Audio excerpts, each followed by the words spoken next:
I always thought life in Milton Grove would stay simple. Quiet mornings, predictable afternoons, and long evenings spent grading papers in my kitchen. I taught high school literature, ran the occasional book club, and waved to my neighbors as I passed them on Main Street. That was my life, unremarkable and uneventful, until the day I got the call that shattered everything I thought I knew. It was a Monday. I was hurrying to class when my phone buzzed in my coat pocket. I nearly ignored it, but something made me check. An international number flashed on the screen. Spam, I thought. Still, curiosity won out. Miss Holland? A voice said as soon as I answered. The accent was heavy, Eastern European maybe, and the tone was sharp, like the man on the other end had been holding back anger for too long. "Who is this?" I asked, frowning. "You know who this is." The man's voice turned colder. "You think you can play games after what you did in Warsaw?" "Warsaw?" My heart skipped. "I've never been to Warsaw." Silence, a dangerous pause. "I'm warning you," he continued, his tone low, menacing. "You'll return what you stole, or there will be consequences. Listen, I don't know who you think I am." The call disconnected. I stood there for a long second, my phone still pressed to my ear. The late bell rang, snapping me out of it. I shook off the unease and walked into class, but my thoughts kept circling the man's words. What you did in Warsaw. I didn't know anyone in Poland. I hadn't been out of the country in years. That was the first crack. The second came 2 days later. I was at the bank cashing a check when the teller's smile faltered. She glanced at her screen, then back at me. "I'm sorry, Miss Holland, but there's an issue here." "What kind of issue?" "You. You already withdrew this amount yesterday in Madrid." "Madrid?" My stomach dropped. "I've never even been to Spain." Her confusion mirrored my own. "It's showing here as a completed withdrawal. With your passport." My passport, the one sitting in my desk drawer at home. My fingers trembled as I grabbed my phone and scrolled through my account. The balance had been halved overnight. Thousands of dollars, gone.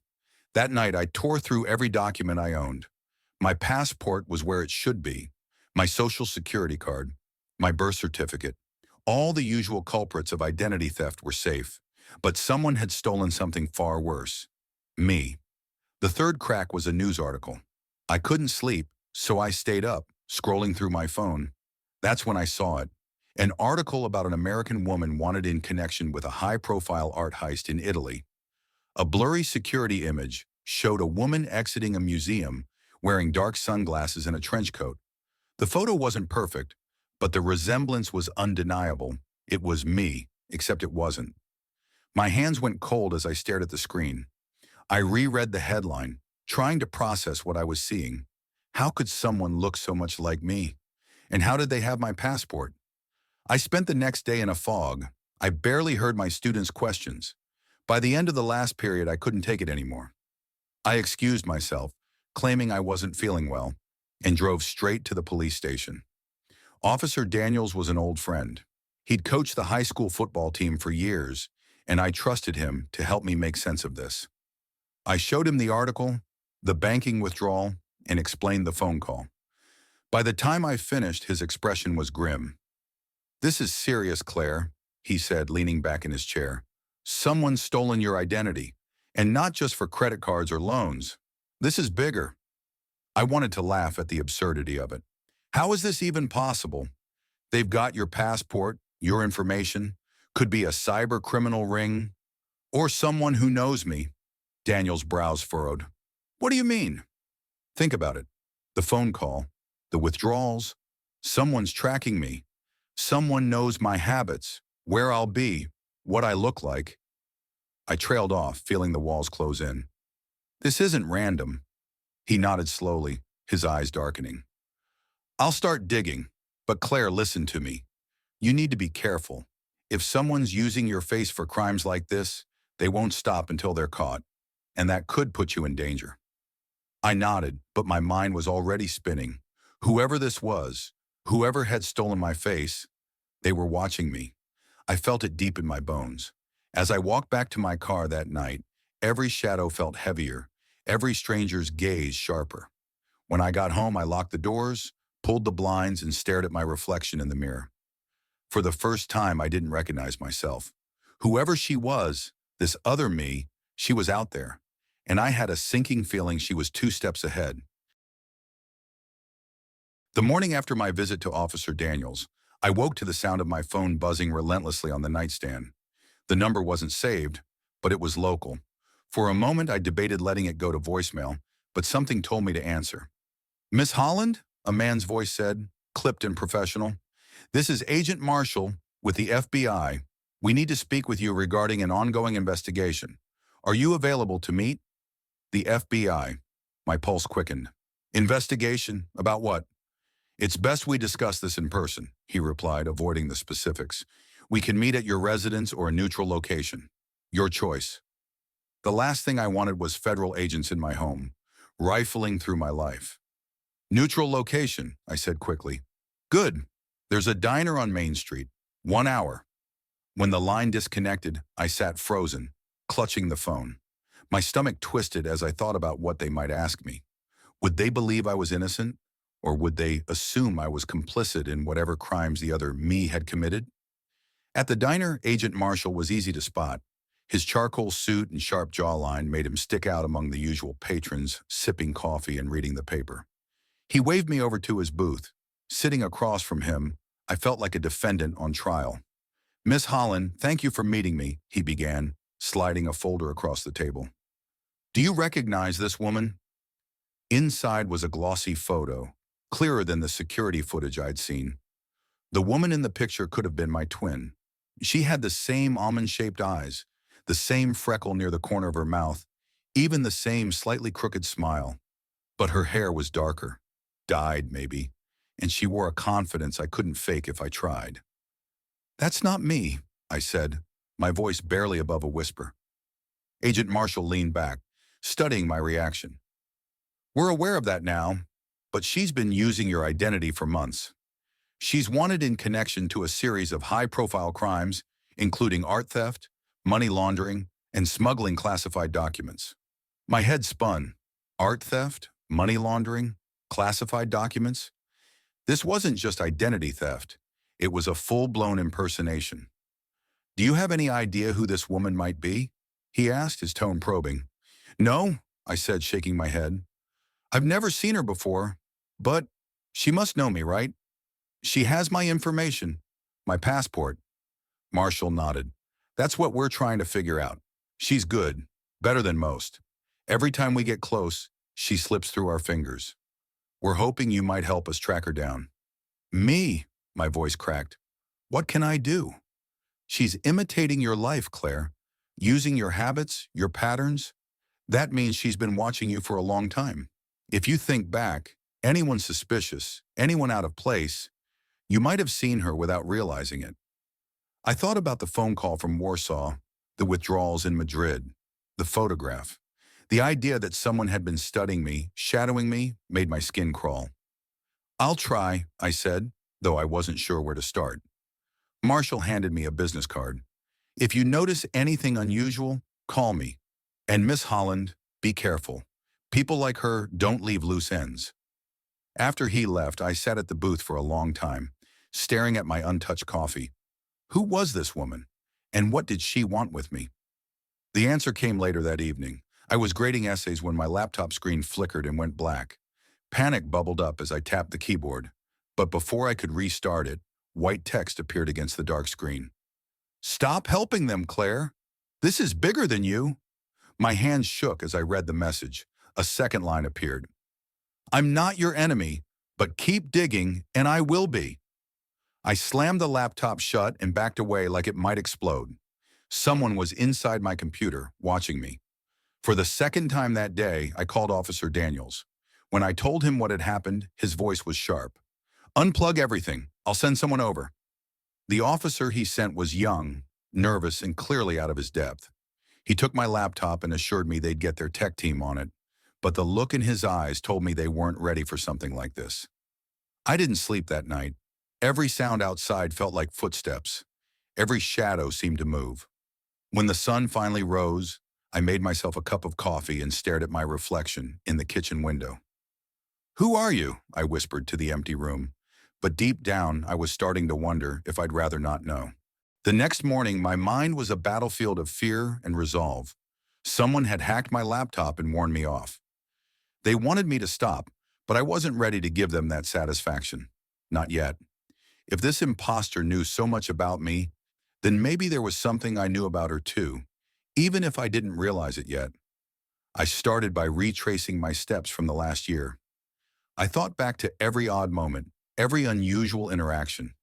My memory kept circling back to one day, a guest lecture I'd attended at the State University 6 months ago.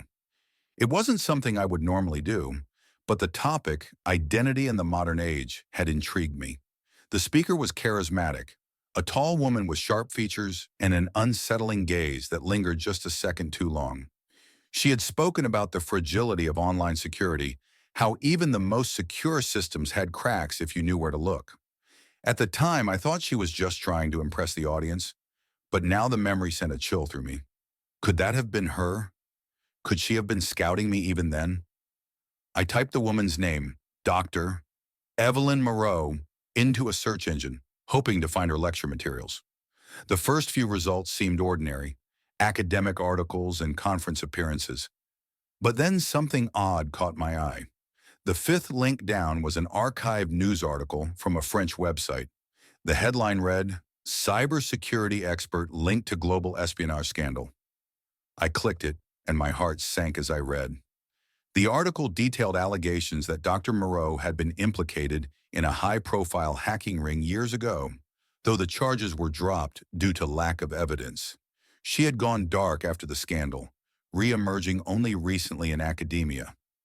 I printed the article, adding it to the growing pile of evidence on my dining table. If this was my imposter, she was dangerous. Dangerous enough to disappear without a trace and reappear when it suited her. That afternoon, Agent Marshall called to check in. "Any progress?" he asked, his voice calm but probing. "I think I might have something," I said, explaining my discovery about Dr. Moreau. Marshall paused on the other end of the line. "Good work, Claire. We've had her on our radar before. I'll run this through our team and get back to you. But be careful. If she's who you think she is, you're playing with fire." Playing with fire didn't begin to cover it. That night, I locked my doors, closed my blinds, and tried to focus on grading papers. It was impossible. My mind was consumed by questions. Why me? Why now? What did this woman want? And how far would she go to get it? Around midnight, I heard a soft knock at my front door. My heart stopped. Who would be here at this hour? I grabbed my phone and crept to the peephole. On the other side stood a delivery man holding a small package. "Miss Holland?" he called softly. I opened the door just wide enough to speak through. "Yes?" "This is for you," he said, handing me the box. Before I could ask who had sent it, he turned and disappeared into the night. The box was small, wrapped in plain brown paper with no return address. I carried it inside, my hands trembling. Inside was a simple flip phone and a note. "Turn this on. When I call, answer." I stared at the phone like it was a venomous snake. Who had sent this? The imposter? Or someone else? For the next hour, I sat on my couch, staring at the device. Part of me wanted to smash it to pieces and call the police. But the other part, the part that was desperate for answers, knew this might be my only chance to get ahead of whoever was pulling the strings. Finally, I flipped it open and pressed the power button. The screen lit up with a logo, then went blank again. Seconds later, it buzzed in my hand and a call came through. "Hello?" I answered, my voice shaking. A woman's voice on the other end was smooth, confident, and unnervingly familiar. "Hello, Claire. I thought it was time we finally spoke." It was her, the imposter. "What do you want from me?" I demanded, gripping the phone tightly. "I don't want anything from you," she said calmly. "I just want you to stay out of my way. This isn't about you, Claire. You're a pawn in something much bigger than yourself. Trust me when I say, the less you know, the safer you'll be." "Safe?" I snapped. "You've stolen my life. How is that supposed to make me safe?" Her laugh was low and humorless. "You think this is about your life? Your little world of classrooms and coffee shops? Grow up, Claire. This is about power. You're just collateral damage." Before I could respond, the line went dead. I sat there for a long time, staring at the phone in my hand. If I was just collateral damage, then why had she gone to such lengths to contact me? Why not just leave me in the dark? One thing was clear. Whatever she was planning, it was far from over. I spent the next day piecing together the puzzle, chasing leads through every corner of the internet. Dr. Evelyn Moreau's trail had gone cold after her scandal, but the patterns emerging now painted a chilling picture. I found scattered reports of stolen identities tied to financial fraud in Europe, espionage cases in Asia, even data breaches in the United States. The victims were always ordinary people with seemingly unremarkable lives, just like me. The connection was faint, but there was one glaring similarity. Each person had attended a lecture, conference, or seminar featuring Dr. Moreau. The question burned in my mind: why target random civilians? What could she gain by dragging unsuspecting people into the chaos of international crime? As the day wore on, I became more paranoid. Every shadow outside my window seemed to stretch too long. Every car idling on the street stayed a second too long. I kept the burner phone close, half expecting her to call again. By nightfall, I had compiled a detailed map of Moreau's known movements, her connections to other incidents, and a web of digital breadcrumbs. The most startling discovery came when I ran a reverse image search on her. A photo from a technology convention 5 years ago matched someone from my past. The lecturer I remembered wasn't Evelyn Moreau, at least not entirely.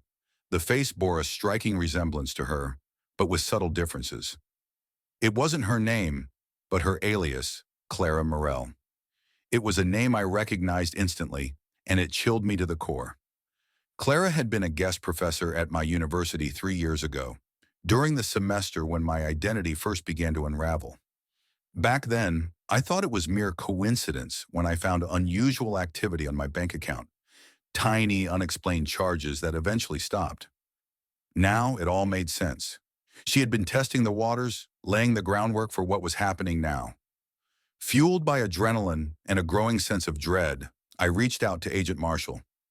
"She's been doing this for years," I said, pacing my living room as I filled him in on my findings. "This isn't just about stealing identities. She's building something. A network, maybe, and I think I was one of her early experiments." Marshall's silence on the other end worried me. When he finally spoke, his voice was heavy. "Claire, you've uncovered more than we expected. We've been tracking Moreau under different aliases for years. The truth is, she's not working alone. She's part of a larger operation, and they're dangerous.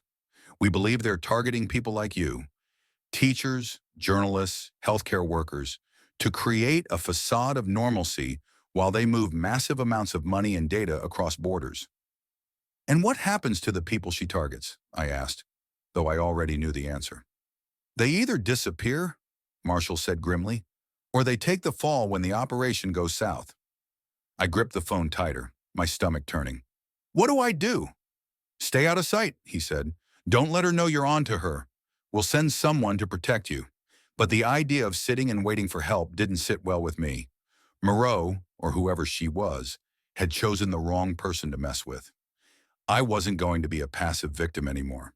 That night, I took drastic action. Using an old laptop that hadn't been connected to the internet in years, I created a fake profile to infiltrate the dark corners of the web where Moreau's network operated.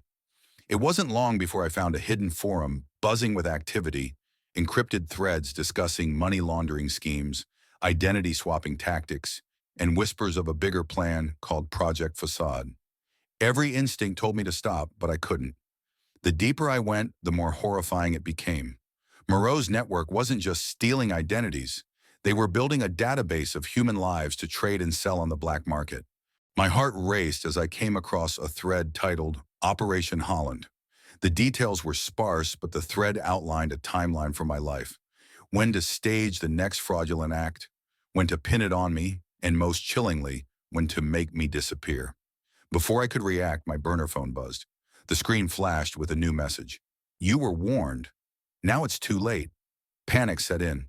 I felt trapped, cornered by invisible forces pulling the strings of my life.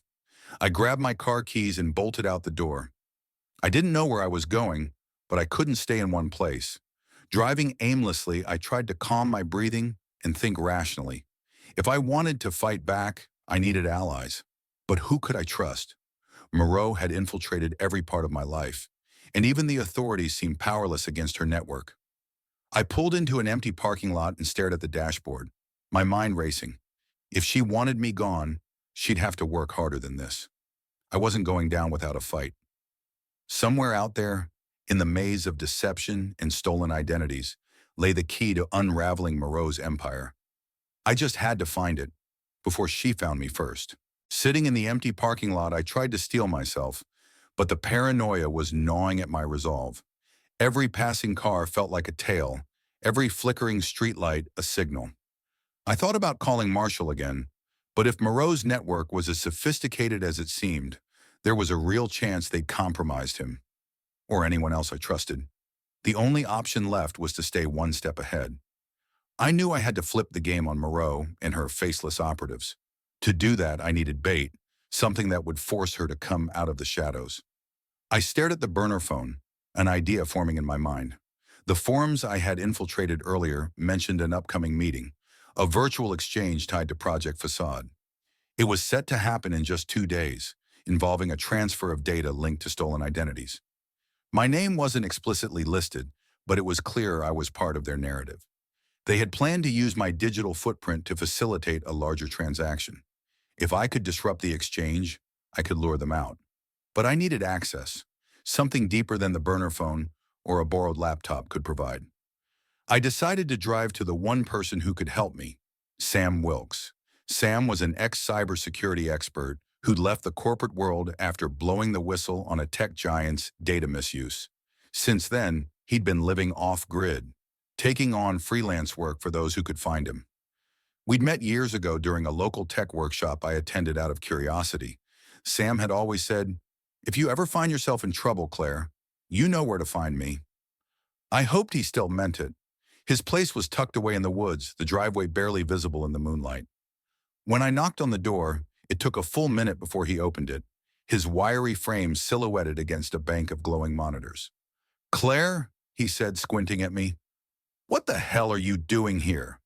"I need your help," I said, pushing past him into the room. "It's about Evelyn Moreau." His expression darkened at the name. "You're mixed up with her?"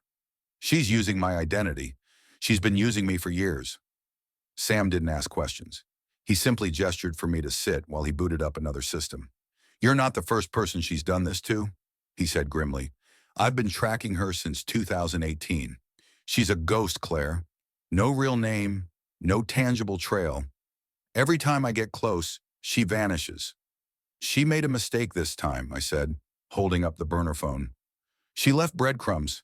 I need to use them to set a trap." Sam leaned back in his chair, considering. "You realize this is dangerous, right? If she knows you're on to her, she won't hesitate to silence you." "I don't have a choice," I said. "She's already planning to make me disappear. I have 2 days to turn the tables."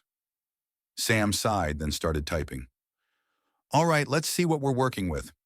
It didn't take long for him to crack into the burner phone's metadata. He traced the message origins, uncovering an intricate web of proxies and rerouted signals. But then, something unexpected happened. A live signal pinged from one of the IP addresses. It was coming from a warehouse just outside the city. "This has to be her," Sam muttered, his fingers flying across the keyboard. "She's running a remote hub from there. If we can get inside, we might be able to intercept the exchange." "That's all I need," I said. Sam shook his head. "It's not that simple. This isn't just a data hub. If Moreau's there, so are her people. You're walking into a lion's den." "Then I'll need you to guide me," I said, my voice steady despite the fear crawling up my spine. Sam hesitated, then nodded. "Fine, but we're doing this my way. I'll set up a live feed so I can monitor you. If anything goes south, you're out. Understood?" I agreed, though I knew I wouldn't back down no matter what. The next night, armed with Sam's instructions and a crude map of the warehouse layout, I found myself standing in front of a sprawling industrial complex. The air was thick with tension as I crept through the shadows, following the faint glow of security lights. Sam's voice crackled through the earpiece. "You're looking for the server room. It should be on the north side past the loading docks. Be careful. There's movement inside." I slipped through a side entrance, my heart pounding as I navigated the narrow corridors. Every creak of the floorboards felt deafening, every shadow a potential threat. Finally, I reached the server room. Inside, rows of humming machines filled the space, their lights casting an eerie glow. At the far end of the room, a single laptop sat open, its screen displaying a countdown. 02-1743. "This is it," Sam whispered in my ear. "They're prepping the exchange. You need to upload the tracker now." I pulled the USB drive from my pocket and inserted it into the laptop. The screen flickered, then froze. For a moment, I thought I'd succeeded, but then a voice echoed from behind me. "I knew you couldn't resist." I spun around to see Evelyn Moreau standing in the doorway, her lips curling into a sinister smile. "Welcome to the game, Claire." The air in the server room turned heavy as Evelyn Moreau's words echoed around me. My instincts screamed for me to run, but her presence froze me in place. She stepped forward, her heels clicking on the polished concrete floor, her every movement deliberate. Evelyn looked nothing like the faceless mastermind I'd imagined. Dressed in a tailored black suit, her auburn hair pulled back into a sleek ponytail, she exuded control. Her sharp, calculating eyes locked on mine, and for the first time I realized just how deep I was in over my head. "I must admit," she said, her voice smooth and confident, "I underestimated you, Claire. I didn't think you'd get this far. Most people I choose for this role lack your persistence." "You've been using me," I said, my voice shaking but firm. "Ruining my life? Stealing my identity? For what? Money? Power?" Evelyn smirked, as though I'd said something amusing. "Oh, Claire, it's so much bigger than that. You think this is about your little name, your simple life? You were a means to an end, a carefully chosen pawn in a much larger game." Behind me, the countdown on the laptop continued to tick down. 2:15:31. Sam's voice crackled faintly in my earpiece, urging me to stay calm, but I couldn't focus on him now. "You ruined me," I said, my anger rising. "You destroyed everything I had." "Did I?" Evelyn asked, her head tilting slightly. "Or did I liberate you? People like you, quiet, complacent, stuck in your small-town life. You never see the bigger picture. You were perfect, Claire. No one would ever suspect you of being involved in something so sophisticated." She gestured around the server room, the humming machines and blinking lights casting shadows that danced across the walls. "You were the perfect ghost, unassuming, invisible. And thanks to you, we've orchestrated some of the most lucrative data thefts in modern history. Offshore accounts, international corporations, even governments. They all fell for it, and they all pointed to you." I clenched my fists, feeling a surge of adrenaline. "If you've already stolen what you need, why bring me here? Why keep playing this game?" Evelyn's expression darkened. "Because I don't leave loose ends, Claire, and you've become a liability. You had your part to play, but now you've gone too far." She glanced at the laptop, her smile returning. "Unfortunately for you, this exchange will solidify your role as the culprit. By the time authorities trace this transaction, your digital fingerprints will be all over it, and I'll be long gone." A surge of panic coursed through me. Sam's voice suddenly buzzed in my ear, louder this time. "Claire, the countdown isn't just for a transfer. She's wiping the servers. If she finishes, we'll lose everything, every trace of her network." I glanced at the laptop. 2:13:10. "Why tell me all this?" I asked, buying time as I tried to think of a way out. "If you're so untouchable, why not just finish the job and leave me in the dark?" Evelyn chuckled, the sound cold and humorless. "Because I want you to understand. I want you to know just how thoroughly you've been beaten. There's a certain satisfaction in watching someone realize the scope of their insignificance." I needed to act. The USB drive was still in the laptop, the tracker Sam had given me partially uploaded. If I could stall her just a little longer, maybe, just maybe, I could finish it. "You're wrong about me," I said, stepping closer to her. "I'm not insignificant, and I'm not done fighting." Evelyn's eyes narrowed. Bold words for someone standing on the edge of ruin. Before she could say more, I lunged for the laptop, slamming my hand down on the keyboard. Evelyn reacted instantly, grabbing my wrist with surprising strength and yanking me away. You really are stubborn, she hissed, her grip tightening. But it won't save you. The struggle knocked the laptop off the desk, the screen cracking as it hit the floor. The countdown still blinked, the timer relentless. 2:11:43. In the chaos, I managed to twist free and grab a nearby server tower. With all the force I could muster, I tipped it over, sending it crashing into another.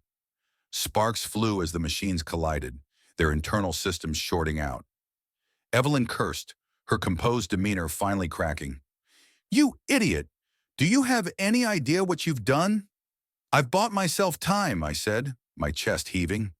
Sam's voice came through the earpiece again. Claire, the tracker, it's working. Keep her distracted a little longer. We're almost there. Evelyn's eyes darted between the damaged servers and the laptop on the ground. For the first time, I saw uncertainty in her expression.